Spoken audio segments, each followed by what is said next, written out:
오늘 거룩한 성일 이 아침에 하나님께서 우리들에게 주시는 말씀은 신약 성경 베드로전서 1장 1절로 7절까지 말씀입니다.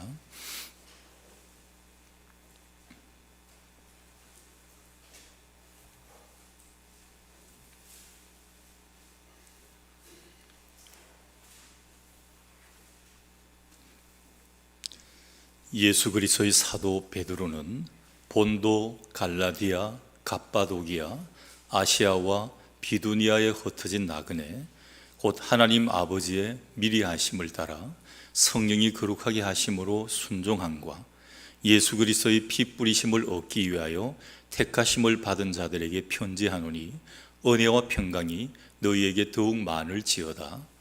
우리 주 예수 그리스도의 아버지 하나님을 찬송하리로다.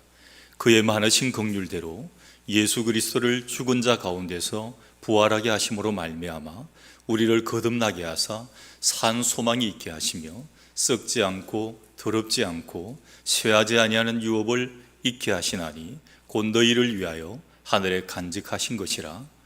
너희는 말세에 나타내기로 예비하신 구원을 얻기 위하여 믿음으로 말미암아 하나님의 능력으로 보호하심을 받았느니라. 그러므로 너희가 이제 여러 가지 시험으로 말미암아 잠깐 근심하게 되지 않을 수 없으나 오히려 크게 기뻐하는도다. 너희 믿음의 확실함은 불로 연단하여도 없어질 금보다 더 귀하여 예수 그리스도께서 나타나실 때에 칭찬과 영광과 존귀를 얻게 할 것이니라. 아멘. 말씀 위에 기도합니다. 하나님의 귀한 말씀을 받고자 합니다. 우리의 심령의 문을 활짝 열어 주옵소서. 한 주간 동안 세상 일을 하며 쌓아왔던 많은 잔상들이 말씀을 방해한다면 지워 주옵소서. 세상의 욕심과 분노와 시기와 질투가 이 말씀을 방해한다면 하나님 없이 하여 주옵소서. 오늘도 깨끗한 마음밭에 하나님의 귀한 말씀을 받고 능력의 삶을 살아갈 수 있도록 역사하여 주옵소서. 부족한 종 감추시고 하나님 직접 말씀하여 주시며 능력의 두루마기 입혀 주옵소서. 예수님 이름으로 기도드리옵나이다. 아멘. 요즘 다 힘들다 이야기를 많이 합니다. 힘드시죠? 농촌 지역이니까 더 요즘은 또 힘이 들 때고, 일을 하다 보면 뙤약볕 아래에 있다 보면 또 육체적으로도 많이 힘이 들고, 또 여러 가지 코로나 상황들이 옥죄 오기 때문에 여러 가지 많은 부분들이 우리를 힘들게 합니다. 오늘 힘 한번 우리 낼 수 있도록 우리 한번 격려하기를 원합니다. 우리 다 같이 한번 서로를 권면해 보시기 바랍니다. 오늘 예배에 은혜 받으시기 바랍니다. 힘내시기 바랍니다. 제가 기도해 드리겠습니다. 앞으로 모든 일이 형통할 것입니다. 제법 오래되었는데 저희 아이들이 좀 어릴 때 이런 노래가 유행을 했어요. 아빠 힘내세요. 근데 굉장히 그게 힘이 나요. 별 것도 아닌데 그냥 나가는데 조그만 아이들이 아빠 힘내세요 하고 이렇게 재롱을 부리면서 이 노래를 하면 왠지 축 처져 있던 어깨가 쑥 올라가기도 하고 뭔가 다운되어 있던 기분들이 이렇게 업되는 그런 기분을 가지게 됩니다. 여러분, 오늘 예배를 통해서 힘을 내시기를 바랍니다. 우리 주님이 있지 않습니까? 우리 하나님께서 계시지 않습니까? 우리가 힘을 낼 수밖에 없는 것입니다. 오늘 이 본문에도 베드로 사도가 여러 곳에 흩어진 나그네 성도들에게 위로와 격려와 하늘 소망을 가지고 이 어려운 고난을 이겨낼 것을 권면하기 위해 베드로 전서, 베드로 후서를 쓰게 됩니다. 이건 쉽게 말하면 편지글입니다. 서신서라고 말할 수가 있습니다. 주 64년은 초대 그리스도인들에게는 잊을래야 잊을 수 없는 그런 해였습니다. AD 64년, 이건 주님 오신 후를 AD, 주님 오시기 전을 BC라고 이야기를 합니다. 우리가 지금 2021년이라는 것은 주님이 이 땅에 오신 후 2021년이 되었다는 겁니다. 안 믿는 사람도 이걸 쓰고 있거든요. 근데 그 연도로 치면 그냥 64년일 때입니다. 7월 달쯤에 로마에 큰 화재가 발생을 하게 됩니다. 로마 시내 전역이 거의 마비될 정도로 엄청난 영향을 미친 그런 대화재였습니다. 근데 이 화재가 진압이 되고 난 뒤에 여기저기서 이상한 소문들이 막 등장을 합니다. 로마 황제 네로가 술 먹고 기분 내려고 이불로 불을 질렀다 하는 이 이야기들이 이곳 저곳에서 막 솟아납니다. 근데 무언가를 대신 막아야 될 것 같아요. 그래서 이 악성 루머를 막기 위해서 네로는 희생양을 찾았는데 바로 크리스찬들입니다. 예수 믿는 사람들입니다. 아니야, 예수 믿는 크리스찬들이 불을 지른 거야. 그래서 저들을 잡아 죽여야 돼. 그래서 그 당시에 초대교회 그리스도인들은 예수 믿는다는 것 때문에 잡혀갑니다. 화형을 당하고, 그리고 원형 경계장에 끌려가가지고 거기서 그 사람들은 짐승들의 밥이 되기도 합니다. 엄청난 고난을 이렇게 당하게 되는 것입니다. 그들은 그 박해를 견딜 수 없게 되었고, 그래서 로마 시내를 떠날 수밖에 없게 되었습니다. 살아남은 그리스도인들은 카타콤의 지하 동굴로 숨어들기 시작을 했습니다. 여러분, 이런 말 기억하시는지 모르겠습니다. 영어 수거를 공부하다 보면 The Rome is a road라는 말이 있어요. 모든 길은 로마로. 로마가 전쟁을 할 때 전차를 많이 이용을 했어요. 탱크가 아니고 말을 앞에 한 두세 마리 해가지고 뒤에 이렇게 마차를 만드는 것을 전차라고 하는데 굉장히 속도가 빠릅니다. 사람이 걸어가는 것보다 굉장히 여러 명이 타가지고 전투를 치를 수가 있기 때문에 이걸 전차라고 하는데, 이 전차가 다니려고 하면 길이 뚫혀야 돼요. 우리 로타리처럼 이렇게 로타리가 안에 있으면 동서남북 여러 팔방으로, 사방팔방으로 길이 뚫히는데 길을 닦아야 돼가지고 그 길을 닦기 위한 재료로 막 이 시멘트 같은 걸 파내다 보니까 굴이 생긴 거예요. 이 박해가 심해지니까 크리스찬들이 숨을 곳이 없지 않습니까? 그래서 그 굴로 찾아 들어가고, 또 굴이 얕으니까 더 파고 들어간 거예요. 기존 있던 깊이보다 더 파고 이쪽 굴과 이쪽 굴을 연결하고 해가지고 그게 카타콤이 되었습니다. 우리 기독교인들에게는 지하 묘소라고 많이 알려져 있지만 원래는 길을 닦기 위한 재료를 끄집어내고 뚫혀진 굴이었습니다. 근데 피할 곳이 없으니까 그쪽으로 간 거예요. 그 카타콤 안에는 들어가면요, 예배드린 장소가 있습니다. 심지어 묘지도 있습니다. 거기서 평생을 생활을 한 거예요. 근데 거기는 왜 잡히지 않았나 하면 로마 군인들이 그 앞에까지 왔다가도 그 굴은 못 들어오는 거예요.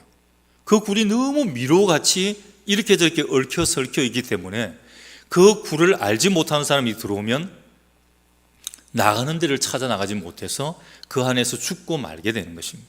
그래서 굴 입구까지는 쫓아와도 굴 안에는 못 들어오는 거예요.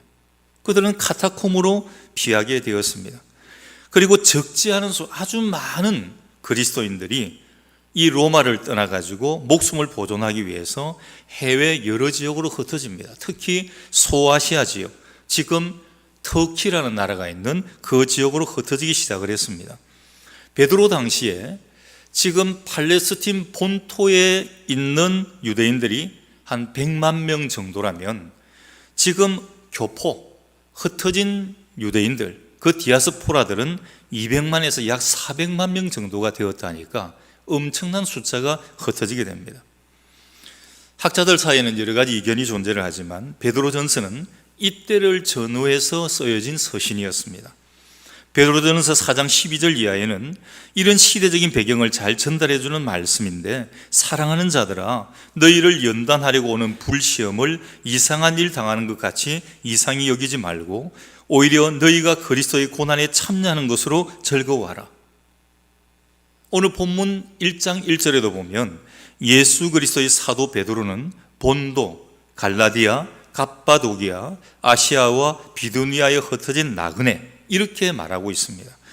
여기서 이 서신의 수신자가 누구인지를 주목해 보십시오.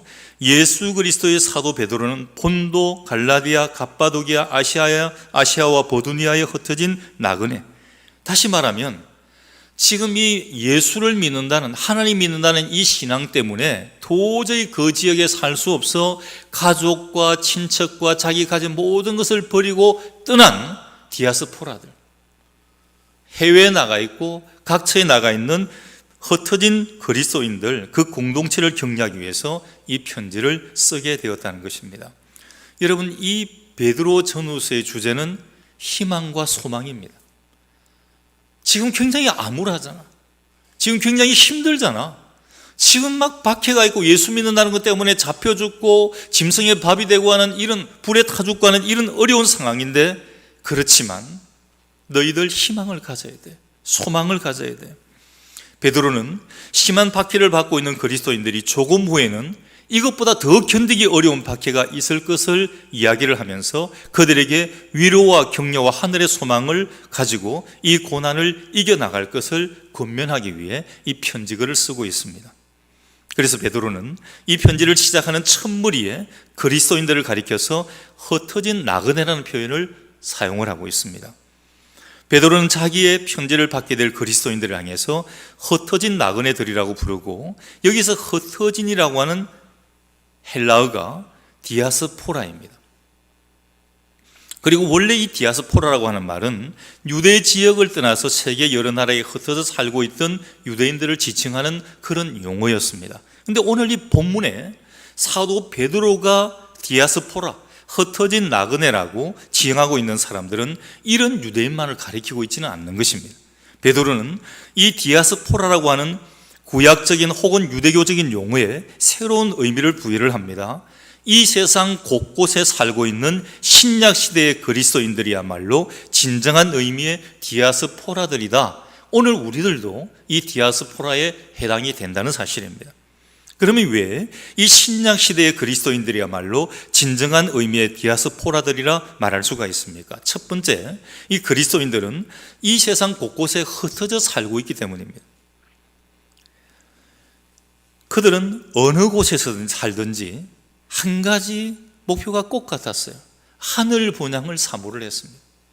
팔레스틴에 살든 소아시아 지역에 살든 비두니아 지역에 살든 어디에 흩어져 살든지 간에 그들의 소망은 하늘 본향, 하늘 소망이었습니다. 진정한 그리스도인은 이 땅에 사는 날 동안 천국 본향을 늘 사모하게 되어 있습니다. 비록 이 땅에 속한 어느 한 나라의 국민이고 시민이고 시민권을 가지고 살아가지만 우리의 영원한 시민권은 하늘에 있다는 사실을 알기 때문에 이 세상에서는 스스로를 나그네처럼 여기고 하늘 본향을 사모하며 살아가는 사람이 바로 크리스찬, 바로 그리스도인들입니다. 그와 더불어서 우리 그리스도인들이 이처럼 디아스포라라고 불리는 데는 또 한 가지 중요한 영적인 의미가 있는데, 두 번째는 우리 그리스도인들은 하나님께서 이 세상에 뿌려놓은 천국의 씨앗들이라는 사실입니다. 여러분들이 씨앗들이에요. 헬라어로 이 디아스포라라고 하는 이 단어는 영어로 번역하다면 스케들이라고 말할 수가 있습니다. 농사를 지을 때 여러분 씨를 뿌려보시지 않았어요? 이 씨통을 들고 씨를 이렇게 흩뿌리잖아요. 흩뿌리는 거, 이걸 스케들이라고 이야기를 합니다. 우리가 천국의 씨앗들입니다. 우리 그리스도인들은 이 세상이라고 하는 밭에 흩뿌려진 천국의 씨앗들이라고 하는 영적인 의미가 디아스포라라고 하는 용어에 내포되어 가지고 있는 것입니다. 하나님께서는 이 불순종하고 폐역한 세상 가운데 하나님께 순종하며 하나님을 섬기는 거룩한 백성이 되게 하시려고 우리를 구원하셨고, 또 구원받은 우리 크리스찬들이 그런 거룩한 천국의 씨앗들로 복음을 전파하면서 많은 열매를 맺게 하시려고 우리를 이 세상 곳곳에 흩어 놓으신 것입니다. 오늘 장로님 기도하실 때 주일 지키게 해달라고 울부짖으며 기도를 했습니다. 여러분, 주일만 지키는 게 아니에요. 예배를 드려야 됩니다. 하나님 앞에 기도해야 돼요. 올바른 찬양이 있어야 됩니다. 이게 크리스찬의 삶이에요. 세상에 돈 버는 것도 굉장히 중요합니다. 지위와 명예를 얻는 것도 굉장히 중요합니다. 그런데 궁극적으로 내가 돈을 버는 것과 지위와 명예를 얻는 것이 무엇 때문인지를 모르기 때문에 그게 문제인 겁니다. 그래서 주의를 범하게 되는 거예요. 기도하지 않는 거예요. 예배드리지 않는 것입니다. 우리 몸이 거룩한 산 제물로 제사를 드린다고 했으면 여러분, 이 한 시간의 예배가 아니라 우리 평생의 삶 자체가 하나님께 드려지는 예배가 됩니다. 여러분, 한 주간 어떻게 살아가셨습니까? 이 예배당을 떠나고 난 뒤에 여러분의 삶은 어떤 모습이었습니까? 오늘 이 부패하고 썩은 이 세상 가운데 하나님께서 정결한 우리, 거룩한 천국의 씨앗들인 우리를 뿌려가지고 이 세상을 정결하게 하시고 깨끗하게 하시고 구원하시려고 스케들 우리를 뿌려놓으신 것입니다. 그래서 우리는 하나님의 택하신 디아스포라들로 우리가 사는 곳에서 천국의 복음의 씨앗이 되고 거룩한 영적 열매를 맺는 씨앗들이 되어야 하는 것입니다. 그리고 교회 공동체 안에서도 서로를 불쌍히 여기게 됩니다. 왜 도끼 눈을 뜹니까? 왜 아래 위로 치켜 뜹니까? 왜 미워합니까? 왜 시기하고 질투합니까? 왜 나한테 조금 맞지 않다고 그렇게 미워하고 배척합니까? 교회 공동체가 하는 일이 아니에요. 교회 밖에 사람들도 그렇게 하지 않습니다. 왜 그렇게 살아가야 합니까? 예수 믿는 사람들이, 천국을 소망하는 사람들이 왜 그렇게 살아가야 됩니까?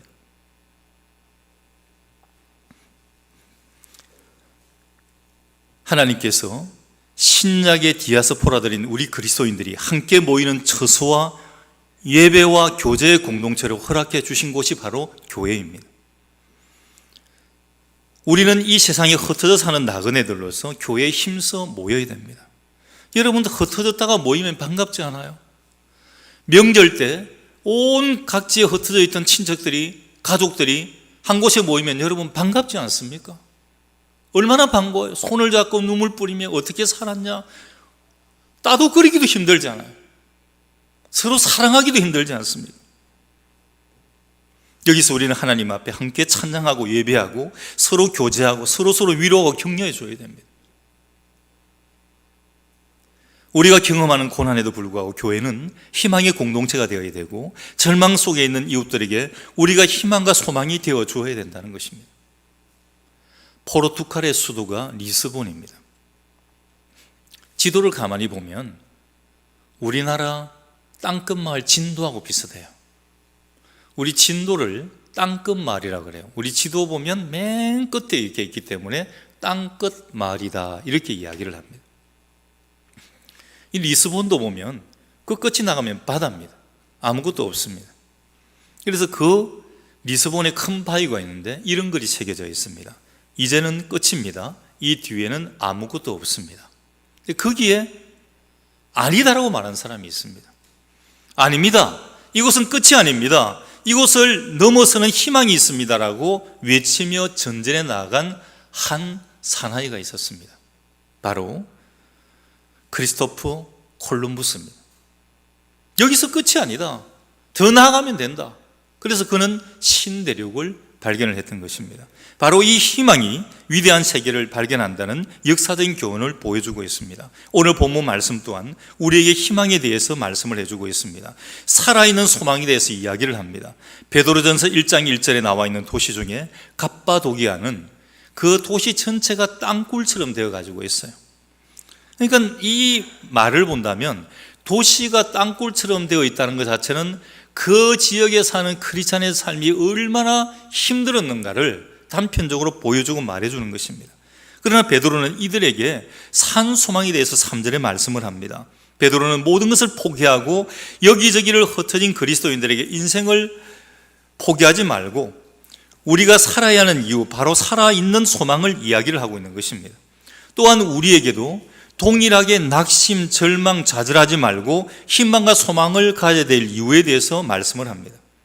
우리가 가져야 될 산소망은 무엇입니까? 우리가 여전히 이런 근심과 걱정과 절망과 좌절, 염려, 공고한 세상에서 소망과 희망을 가지고 살아가야 될 이유가 무엇입니까? 오늘 본문 2절, 3절에 보면 곧 하나님 아버지의 미리 하심을 따라 성령이 거룩하게 하심으로 순종함과 예수 그리스도의 피 뿌리심을 얻기 위하여 택하심을 받은 자들에게 편지하노니 은혜와 평강이 너희에게 더욱 많을지어다.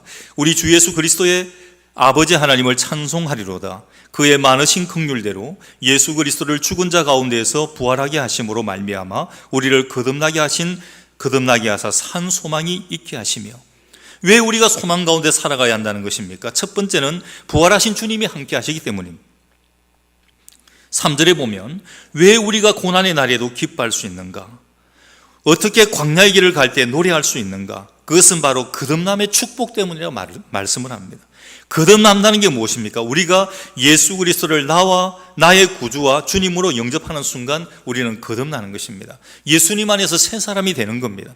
옛 사람이 죽고 새 사람으로 태어나는 것입니다. 이것을 영적으로 말하면 다시 태어난다는 것입니다. 우리가 육체적으로 이 세상에 태어날 때 우리는 죄로 말미암아 절망을 안고 태어납니다.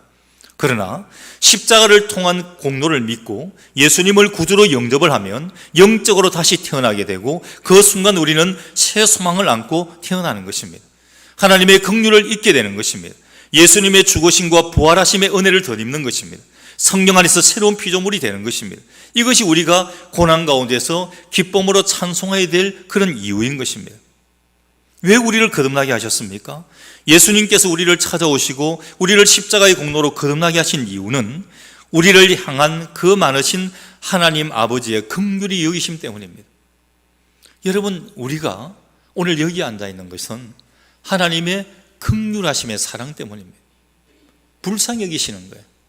그리고 여러분 기도하실 때 여러 단어도 참 좋지만 기도하기 어려울 때는 딱 이 단어 하나만 해도 참 좋습니다. 하나님, 나를 불쌍히 여겨 주옵소서. 나를 긍휼히 여겨 주옵소서. 같은 말이에요. 여러분, 세리가 그렇게 기도했어요. 바리새인과 세리가 기도했는데 세리의 기도가 응답받았거든요. 세리는 딴 거 기도하지 않았습니다.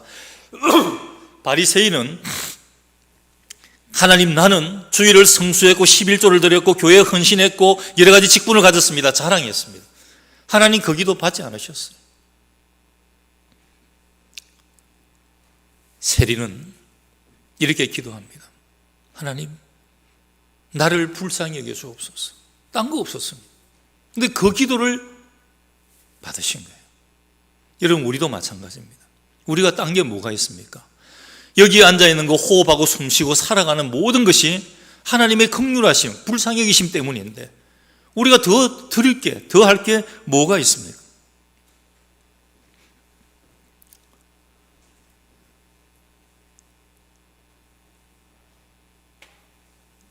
오늘 소망 없이 살고 있는 인생을 불쌍히 여기신 하나님의 사랑, 그 엄청난 사랑이 바로 예수 그리스도로 하여금 우리를 위해 죽으시고 부활하게 하셔서 구원을 주시려고 우리를 찾아오게 하셨다는 것입니다. 베드로는 이 소망이 우리가 세상을 살면서 경험하는 거짓되거나 일시적인 소망과 차별하기 위해 이 소망을 그냥 소망이 아니고 산 소망이다, 이렇게 말씀을 하고 있습니다.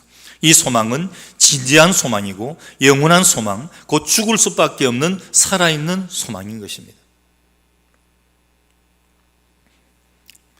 찬송가 488장을 보면 작시자가 있고 작곡자가 있습니다. 아마 찬송가의 보통 의미는 작시, 그 글에 많은 의미를 많이 둡니다. 그 작시자를 보면 에드워드 모토라는 사람이 나옵니다. 오늘 이 말씀이 끝나면 우리가 부를 찬송입니다. 에드워드 모토가 작시를 했는데 에드워드 모토는 영국 사람입니다. 목공소에서 일하던 가난한 청년이었습니다. 근데 전도를 받고 예수님을 영접하게 됩니다. 예수님을 영접하고 나니까 갑자기 그에게 인생의 소망과 의욕이 넘쳐납니다. 열심히 한 10년 가까이 일하고 난 뒤에 그는 가구 제조업을 경영하는 사장이 됩니다. 돈도 가지게 되고 명예도 가지게 되었습니다. 어느 날 이 모토는 자기 공장 뒤편에 있는 언덕에 올라가서 산책을 합니다. 그러다 널쩍한 파이를 발견을 하고는 거기에 걸터앉아서 아름다운 마을 전경을 내려다보고 있었습니다. 근데 갑자기 그 모토의 마음에 가슴 깊이 밀려오는 마음속에 행복함을 느끼게 되었고, 그는 이런 작은 행복을 누리고 있으면 자기가 걸터앉은 바위가 자신을 편안하게 받쳐주고 있음을 깨닫습니다. 그리고 그 동시에 그에게 자신의 인생을 떠받쳐주는 바위와 같은 존재가 바로 예수님이시라는 사실을 떠올리게 됩니다. 자신의 행복의 근거는 돈도 아니고 명예도 아니고 부활하신 주님이 살아계셔서 자신을 인도하셨다는 것을 깨달은 것입니다. 그래서 한 장의 종이를 내어가지고 급하게 글을 써내려가기 시작을 합니다. 그 시가 바로 찬송가 488장입니다. 이 몸의 소망 무언가 우리 주 예수뿐일세, 우리 주 예수밖에는 믿으리 아주 없도다. 굳건한 반석이시니 그 위에 내가 서리라, 그 위에 내가 서리라. 이 찬송시의 번역을 추는 이광수 선생이 했다고 합니다. 이광수 선생은 이 시를 딱 보는 순간 감동이 되었다는 겁니다. 먼저 이 거듭남의 조건은 예수 그리스도의 부활입니다. 오늘 본문 3절에 예수 그리스도를 죽은 자 가운데서 부활하게 하심으로 말미암아 우리를 거듭나게 하사라고 했습니다. 예수님의 부활은 우리의 거듭남의 조건입니다. 우리가 다시 태어나는 것은 그리스도의 부활에 근거하여 만일에 예수님의 부활이 없다면 우리는 다시 태어날 수가 없는 것입니다. 그리고 이 거듭남의 증거는 소망입니다. 우리를 거듭나게 하사 산 소망이 있게 하시며, 이어지는 3절에 이렇게 말씀을 합니다. 산 소망이라 그랬습니다. 거듭나야 소망이 있다는 것을 의미를 하는 것입니다. 세상에는 거듭나지 않아도 소망이 있다고 이야기를 합니다. 돈만 있으면 된다, 권력만 있으면 된다라고 이야기를 합니다. 그러나 그 소망은 죽은 소망입니다. 그러므로 거듭난 사람은 산 소망을 가집니다. 고린도전서 13장 13절에 믿음, 소망, 사랑 이 세 가지는 항상 있을 것인데, 여러분 이 세 가지는 하나도 빠지면 안 됩니다. 믿음도 소망도 사랑도 항상 가져야 됩니다. 그리고 거듭남의 결과는 하나님의 보호하심입니다. 오늘 본문 5절에 너희는 말세에 나타내기로 예비하신 구원을 얻기 위하여 믿음으로 말미암아 하나님의 능력으로 보호하심을 받았느니라 말씀합니다. 거듭난 사람은 하나님의 자녀이기 때문에 하나님께서 능력으로 그 자녀를 보호하시는 것입니다. 거듭남은 내 생에서의 복일 뿐만 아니라 지금 우리가 살아가는 이 생에서에도 이미 복이 됩니다. 거듭나면 하늘나라에서만 잘 되는 게 아니라 이 땅에서도 복을 받습니다. 왜일까요? 그것은 하나님의 보호하심이 있기 때문입니다. 물 같은 환난이나 불 같은 시험으로부터 하나님은 우리를 보호하십니다. 예수 그리스도를 통한 거듭남의 산 소망의 복이 우리 모두에게 있습니다. 이것이 우리의 자랑이며 복인 것입니다. 그리고 두 번째로, 우리가 여전히 이런 근심, 걱정, 절망, 좌절, 염려, 공고한 세상에서 희망을 가지고 살아가야 될 이유가 무엇인가? 영원한 천국을 선물로 주셨기 때문입니다. 오늘 본문 4절에 보면 썩지 않고 더럽지 않고 쇠하지 아니하는 유업을 있게 하시나니 곧 너희를 위하여 하늘에 간직하신 것이라. 자, 세 가지 기억하셔야 됩니다. 썩지 않는 것, 더럽지 않는 것, 쇠하지 않는 것. 이것은 바로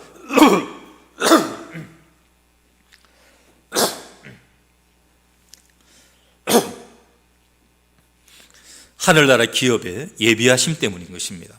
우리가 소망을 가지고 살아야 될 또 하나의 이유는 하나님께서 주의 백성들을 위하여 하나님의 기업을 예비하심 때문입니다. 4절에 썩지 않고 더럽지 않고 쇠하지 않은 기업이라고 분명히 선언을 합니다. 하늘나라의 소망이야말로 우리의 가장 확실한 보증된 기업이라는 것입니다. 성경은 천국 기업만은 썩지 않고 더럽히지 않고 쇠할 수 없는 기업이다 말을 합니다. 세상의 바람이 아무리 흔들어 불어대도 하늘에 예비된 기업이기 때문입니다. 지금 오늘 여기 4절에서 말하는 썩지 않는 기업, 더럽지 않는 기업, 쇠하지 않는 기업의 의미가 무엇입니까? 그것은 우리가 구원을 받게 되므로 하늘의 기업을 상속받게 된다는 사실입니다. 그 내용이 어떤 것인가를 사절은 잘 설명을 합니다. 우리가 구원으로 얻은 하늘나라의 기업은 썩지 않는 것입니다. 더럽지 않는 것입니다. 쇠하지 않는 것입니다. 여러분, 세상 기업의 특징이 유한한 것 아닙니까? 우리 이런 말이 있습니다. 3대 부자가 없다 그러죠. 또 3대 거지가 없다고 그럽니다. 물질이라는 것은 항상 있는 게 아니라는 겁니다. 어느 때 물질이 좀 많았다 싶으면 어느 때는 없어질 때도 있다는 사실입니다. 항상 부자로만 살고 항상 권력 있는 사람으로 살아가지를 못한다는 것, 이게 바로 세상 기업의 특징입니다. 유한하다는 것. 근데 하늘의 기업은 반대로 썩지 않고 더럽지 않고 쇠하지 않는다는 사실입니다. 정반대입니다. 거룩하고 영원히 지속되는 기업입니다. 보장된 기업입니다. 그래서 썩지 않는다는 것은 죽음과 부패로부터 보호된다는 것을 말씀을 합니다. 이것은 온전한 기업을 말합니다. 이 세상의 것들은 모두가 썩습니다. 낡아집니다. 여러분, 좋은 집도 보면 헌집이 돼요. 자, 지금 새 집이라고 들어왔습니다. 근데 조금 지나면 헌집이 되어버려요. 지금 좋은 자재를 가지고 잘 지었다. 내가 이 집이 한 10년 되고 20년 되면 좋은 집이라고 말할 수가 없어요. 낡아지고 부서지게 됩니다. 새 차를 샀습니다. 계속 새 차일 수가 없습니다. 처음에는 막 새 차이니까 닦고 광내고 이렇게 하지만 조금 지나면 한 5년 지나고 10년 정도 되면 차는 낡아지게 됩니다. 더럽혀지게 되는 것입니다. 헌차가 됩니다. 인물이 참 잘났습니다. 여자분 같은 미인이라는 소리를 듣고 남자 같은 미남이라는 소리를 들었습니다. 근데 이게 아름다움이 언제까지 있습니까? 그렇지 않습니다. 여러분들 한 번씩 사진 보실 때 있으시죠? 나이가 들면 사진을 잘 안 찍으려고 그래요. 왜냐하면 내가 예전에 젊을 때 팽팽하던 시절이 있었는데 그거 보다가 지금 사진 찍으면 사진이 짜증이 나는 거예요. 보기 싫은 거예요. 쭈글쭈글하고 피부 색깔도 안 좋고. 그래서 예전의 것만 자꾸만 쳐다보는 것입니다. 아름다움이 항상 있지 않습니다. 우리 친구 목사님들 모임이 이렇게 있는데 우연찮게 10년 전의 사진을 한번 보았어요. 뭐 딴 걸 찾다가 보니까 이 파일에 10년 전 사진이 나왔어요. 근데 눈이 번쩍 띄어지는 거예요. 10년 정도 전인데 벌써 얼굴이 팽팽한 거예요. 그때도 작은 나이들이 아니거든요. 그때도 다 한 50 중반 정도는 다 되었 나이인데 얼굴이 팽팽해요. 지금 이제 한 다 60 중반 넘어가다 보니까 지금은 보니까 10년 정도 차이인데 지금은 굉장히 표가 많이 나요. 그때는 머리 스타일도 다르고 얼굴도 다르고 전혀 표정도 다르고 이런 것을 보게 됩니다. 그래서 다 썩어지고 늙어지게 됩니다. 혹시 썩지 않는다 할지라도 죽음으로부터 보호받는 것이 있습니까? 세상에서 아무리 많은 재산을 가지고 있다 해도 이 사망이 찾아오면 다 놓고 가야 됩니다. 그리고 더럽지 않는다는 것은 도덕적 부정으로부터 보호되는 것을 말합니다. 거룩한 기업을 말을 하는 것입니다. 아무리 좋은 것이라도 더러우면 버려야 됩니다. 더러운 것은 다른 것도 더럽히게 되는 것입니다. 그리고 쇠하지 않는다는 것은 자연과 시간으로부터 보호되는 것입니다. 화무 11홍이라는 말이 있습니다. 아름다운 꽃도 열흘을 넘기지 못한다는 것입니다. 권세도 10년을 가지 못한다는 것입니다. 이 세상의 아름다운 권세는 다 꽃처럼 시간이 가면 시들어버리고 마는 것입니다. 하지만 우리 성도의 기업은 영원히 쇠하지 않습니다. 단단한 쇠와 대리석도 녹이 슬고 부서집니다. 강력한 왕조와 제국들도 붕괴됩니다. 이 세상에는 새 것이 없고 영원한 것이 없습니다. 그래서 성경은 보이는 것은 잠깐이요 보이지 않는 것은 영원하다라고 했습니다. 이 세상 사람들이 추구하는 것들은 잠깐 보이다가 없어지는 안개와 같은 것입니다. 그러나 우리 성도의 하늘 기업은 녹도 슬지 않고 붕괴되지도 않는 것입니다. 우리들에게는 영원히 변치 않는 기업, 영혼의 구원받음이 있기에 우리는 그래서 소망이 있는 것입니다. 썩지 않고 더럽지 않고 쇠하지 않는 하늘의 기업을 물려받는 성도는 지금 그가 가는 길이 비록 어렵고 눈물 나는 길이라고 할지라도 찬양하며 노래하며 갈 수 있습니다. 그 이유는 저 천국에 있는 단단하고 견고한 그 기업 때문입니다. 앞서 소개했던 찬송가 488장을 작시를 했던 에드워드 모트가 바로 이런 삶을 살았습니다.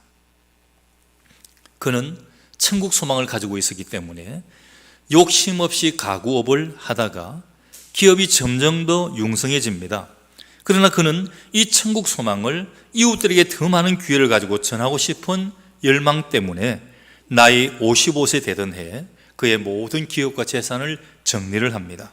그리고 교회당을 짓고 침례교 목사가 되어서 복음을 풀타임으로 전하는 일에 20년 이상 헌신을 하다가 그 나이 77세가 되던 해에 평소처럼 강단에서 설교하다 하나님의 부름을 받아 소망하던 천국으로 떠나게 됩니다.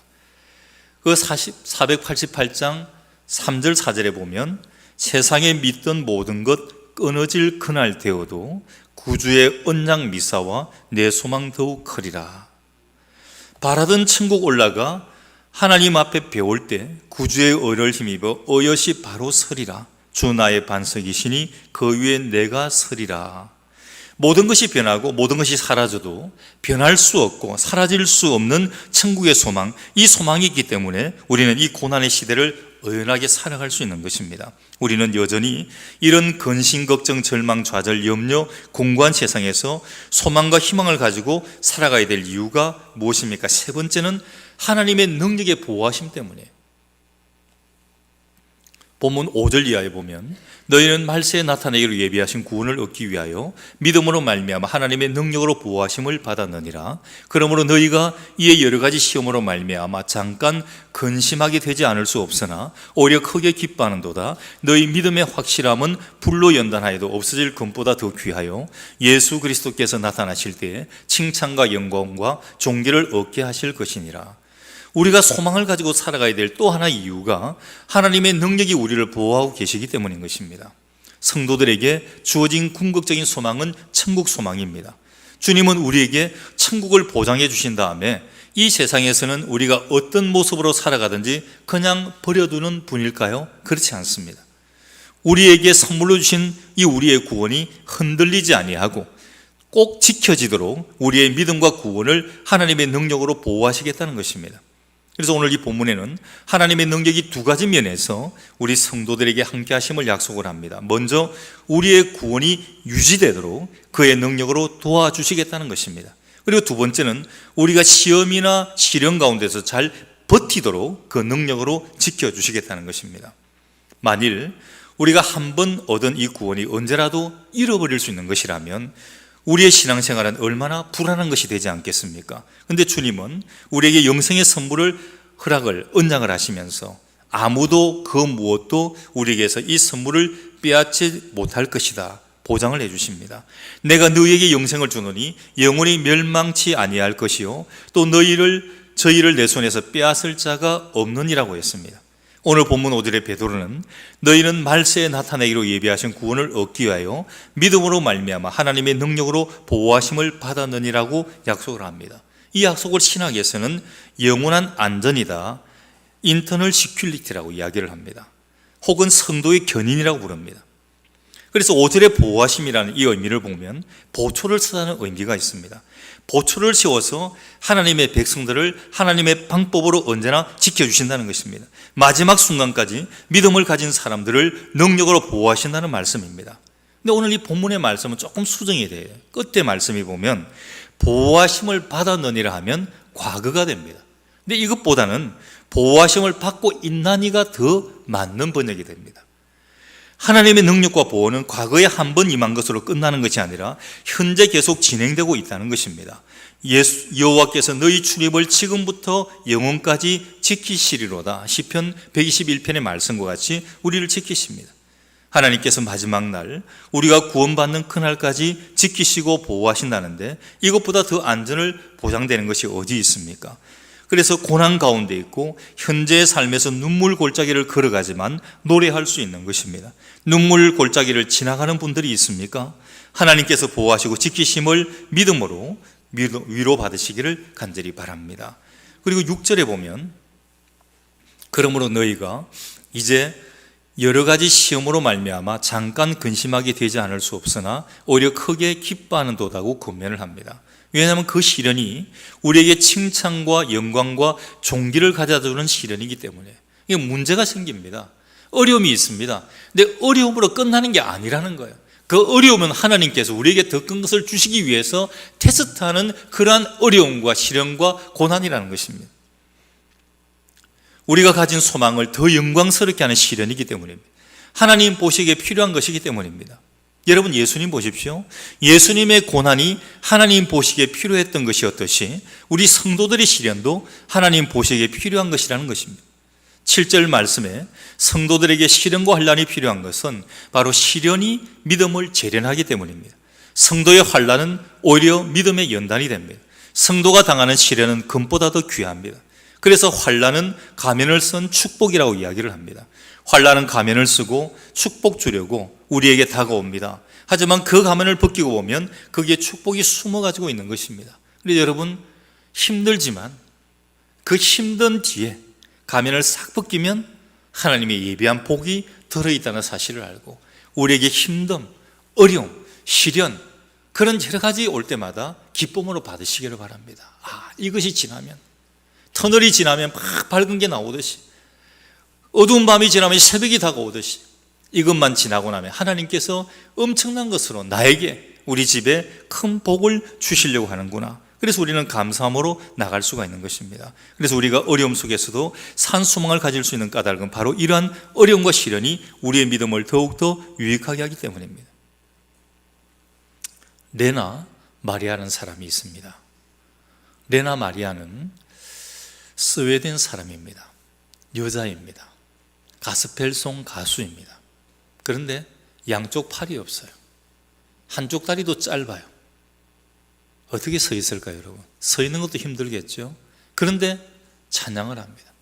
굉장히 밝은 표정으로 찬양을 하고 온 세계를 다니면서 하나님의 성호를 높이 찬양하는 그러한 여인입니다. 처음에 이 아이가 태어났을 때 그 부모가 의사로부터 들은 말은 시설로 보내라고 하는 슬픔과 절망과 좌절의 말이었습니다. 집에서 이 아이는 도저히 키울 수 없습니다. 보내십시오. 그런데 지금은 그 절망과 슬픔의 상황을 극복을 하고 오히려 건강한 사람들보다 더 많은 활동을 하고 하나님께 영광을 돌리는 사람입니다. 슬픔과 고난 중에 노래하는 사람으로 변한 것입니다. 물어봅니다. 어떻게 이런 삶을 살 수 있었습니까? 그랬더니 이 레나 마리아가 하는 말이 세 가지 이유를 말하는데, 그 첫 번째는 삶에 대한 긍정적인 태도, 두 번째는 사랑하는 부모님, 그리고 세 번째는 하나님 때문에 가능했다 고백을 합니다. 하나님 안에 있었기 때문에 절망 가운데서도 노래할 수 있었다는 것입니다. 비록 장애인이고 고난의 삶을 살아가지만 하나님께서 사랑하고 지키신다는 그 확신이 있었기 때문에 눈물 골짜기에서 노래하며 살 수 있었다는 것입니다. 우리는 현재 우리가 당하는 시련을 보고 실망하고 날망할 때가 있습니다. 코로나 상황이 한 달, 두 달도 아니고 그 2년 가까이 이렇게 지탱되다 보니까 너무나 힘이 듭니다. 이 사람도 저 사람도 다 힘들다고 그럽니다. 농사 짓는 것만 힘이 들겠습니까? 장사하는 사람들도 힘이 들고 다른 모든 기업을 운영하는 사람들도 힘든 것은 다 마찬가지입니다. 모두가 힘이 듭니다. 예수 믿는 사람도, 예수 믿지 않은 사람도 다 힘들다는 것입니다. 근데 우리가 이런 가운데서도, 어려운 가운데서도 찬양해야 될 큰 이유는 바로 예수 그리스도를 믿음으로 거듭난 산 소망이 우리 안에 있기 때문입니다. 눈물 나는 광야길이라도 기쁨으로 여러분 노래하시기 바랍니다. 우리는 주 안에서 거듭난 백성들이기 때문입니다. 하나님 나라가 부활하신 주님이 내 안에 함께하기 때문에 우리는 찬양할 수 있는 것입니다. 이러한 시련과 고난이 우리에게 믿음의 성숙을 가져다 주기 때문에 우리는 찬송해야 됩니다. 결국에는 우리가 주님 앞에서 칭찬과 존귀와 영광을 얻고 썩지 않고 더럽지 않고 쇠하지 않는 하늘 기업을 유산으로 받고 하나님의 지키심과 보호하심이 있을 것임을 믿기 때문입니다. 여러분의 삶 가운데 이 은혜와 감격이 언제나 함께 하시기를 주님의 이름으로 간절히 축원합니다. 기도합니다. 하나님, 산 소망이 있게 하시며 말씀하셨습니다. 오늘도 부활의 주님을 만나게 하시고 그 안에서 거듭남이 있게 하시고 어려운 세상 가운데서도 정말 일반적인 소망이 아니라 산 소망을 허락하셔서 시련과 고난과 어려운 가운데 그 뒤에 찾아오는 하나님의 놀라운 하늘의 복을 맛보며 살아갈 수 있는 저희의 삶이 될 수 있도록 붙들어 주시고, 아버지 하나님 실패하지 아니하고 낭망치 아니하는 산소망의 사람으로 살아갈 수 있도록 인도하여 주옵소서. 예수님 이름으로 기도